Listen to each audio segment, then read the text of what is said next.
ផលប៉ះពាល់របស់វាគឺច្រើនព្រោះសាកសម័យមកបើសិនជាបុគ្គលមួយគាត់កំពុងតែប្រឈមមុខជាមួយនឹងវិបត្តិហើយរហូតដល់គាត់មានបញ្ហាឬក៏ជំងឺផ្លូវចិត្តពិសេសផ្ដោតទៅលើយុវជនឬក៏គាត់នៅក្នុងវ័យសិក្សាប៉ះច្រើនជារួមប៉ះទៅលើគុណភាពនៃជីវិតរបស់គាត់ប៉ះទៅលើការសិក្សាគាត់អាចផ្ចង់បាន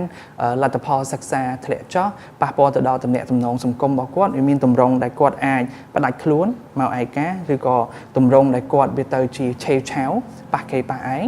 ឬក៏គាត់អាចដោយសារគាត់ stress ឬក៏គាត់មានបញ្ហាផ្លូវចិត្តគាត់អាចចូលរួមជាមួយនឹងអេរិយាបថមួយចំនួនឧទាហរណ៍ដូចជា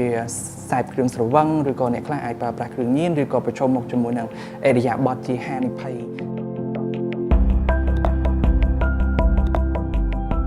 ឈ្មោះលឹមសេងខួនខ្ញុំជាគ្រូពេទ្យទូទៅហើយបច្ចុប្បន្ននេះខ្ញុំជាផ្នែកមួយនៃក្រុមការងាររបស់ស្ថានីយ៍អារម្មណ៍ឬក៏អារម្មណ៍ Station មែនតើនិយាយយ៉ាងសង្ខេបអារម្មណ៍ Station ជាមនុស្សមួយក្រុមដែលយើងមានទាំងគ្រូពេទ្យផ្នែកចិត្តវិកលអ្នកចិត្តសាស្ត្រហើយអ្នកអប់រំវិជ្ជាជីវៈសុខាភិបាលដូចជារូបខ្ញុំហើយយើងធ្វើការងារជាមួយគ្នាដើម្បីបម្រើបេសកកម្មរបស់យើងហើយបេសកកម្មរបស់យើងគឺដើម្បីលើកកម្ពស់សុខភាពផ្លូវចិត្តនៅកម្ពុជាពិសេសយើងផ្ដោតទៅលើយុវជនហើយមែនតើអារម្មណ៍យើងចាប់ផ្ដើមពីចុងឆ្នាំ2020មកទល់ពេលនេះប្រហែលបាន75ឆ្នាំហើយយើងបានធ្វើការងារច្រើនមានរាប់តាំងពីផលិតមាតិកាអប់រំផ្លូវចិត្តជាវីដេអូជាអត្ថបទសេជាអន្តរាគមន៍តាក់ទងជាមួយនឹងការបណ្ដុះបណ្ដាលឬក៏ធ្វើសិក្ខាសាលាក៏ដូចជាធ្វើនៅគម្រោងសម្រាប់យុវជនពិសេសបើយើងមើលណាក្រុមដែលគាត់ពីអាយុ15រហូតដល់8ឆ្នាំយើងហៅក្រុមក្មេងជំទង់ហើយជាមួយនឹងខម30ឆ្នាំជាក្រុមមួយដែលគាត់អាចប្រឈមមុខខ្ពស់ជាមួយនឹងបញ្ហាឬក៏ជំងឺផ្លូវចិត្តមួយផ្នែកដោយសារគាត់នៅក្នុងដំណាក់កាលអន្តរកាលអាចគាត់ចប់វិទ្យាល័យចូលមកកាន់មហាវិទ្យាល័យចប់មហាវិទ្យាល័យចូលទៅក្នុងការធ្វើកិច្ចការងារជាដើមអញ្ចឹងហើយទន្ទឹមនឹងហ្នឹងក៏វាជាបរិបទរបស់សង្គមតួយ៉ាងដូចជាយើងចំណាយពេលច្រើនជាមួយនឹងទូរស័ព្ទឬក៏បណ្ដាញសង្គមជាដើមអញ្ចឹងតិចច្រើនវាធ្វើឲ្យមានការប្រៀបធៀបហើយទាំងអស់នេះគ្រាន់តែរៀបរាប់តកតមួយចំណុចមួយចំនួនដែលអាចជាដើមចងឬក៏ជាប្រភពដែលធ្វើឲ្យយុវជនរបស់យើងមានប្រឈមមុខខ្ពស់ជាមួយនឹងវិបត្តិទាំងអស់ហ្នឹងប៉ុន្តែអីដែលយើងអាចធ្វើបានប្រហែលជាយើងត្រូវយកចិត្តទុកដាក់ចាប់ផ្ដើមចេញអំពី awareness នាំយកនៅចំណេះដឹងឬក៏ឲ្យគាត់តាមទាន់តកតមួយយល់ថានឹងសំខាន់ឲ្យដឹងពីស្ថានភាពបច្ចុប្បន្ននៃសុខភាពផ្លូវចិត្តរបស់គាត់រហូតដល់នៅពេលដែលគាត់មានបញ្ហាគាត់ដឹងថាគាត់អាចធ្វើអីបានទី1ទី2គាត់ត្រូវរកជំនួយពីខាងណាមូលហេតុដែលធ្វើឲ្យមានបញ្ហាឬក៏ជំងឺផ្លូវចិត្តមានច្រើនតែបើនិយាយទៅតាមក្បួនវិទ្យាសាស្ត្រពេទ្យគឺជាការគប់ផ្សំគ្នាមិនមែនមកពីអីមួយទេប៉ុន្តែជាការគប់ផ្សំគ្នារវាងកត្តាជាច្រើនតែអាចសង្ខេបនៅក្នុង3ធំទី1យើងហៅថាកត្តាជីវសាស្ត្រអាចតកតមួយការប្រែប្រួលអរម៉ូនហើយក៏មានជំងឺមួយចំនួនតកតជាមួយនឹងDNA តកតជាមួយ gen ដែរមួយតកតមួយកត្តាជីវសាស្ត្រពីរតកតជាមួយនឹងកត្តាចិត្តសាស្ត្រតកតជាមួយនឹងរបៀបគិតរបស់គាត់បទពិសោធន៍គាត់ពីមុនដែលអាចឆ្លងកាត់ជាមួយនឹង trauma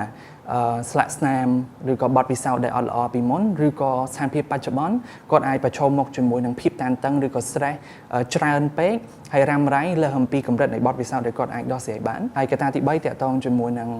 កត្តាសង្គមក្នុងគ្រួសារនៅក្នុងសង្គមនៅកន្លែងធ្វើការលក្ខណៈជាដើមអញ្ចឹងប៉ុន្តែមួយផ្នែកដែលខ្ញុំគិតថាអាចសង្កត់ធ្ងន់ទៅលើគឺតកតងជាមួយនឹងទំនាក់ទំនងដែលយើងហើយជាមួយនឹងការប្រើទូរស័ព្ទឬក៏បណ្ដាញសង្គម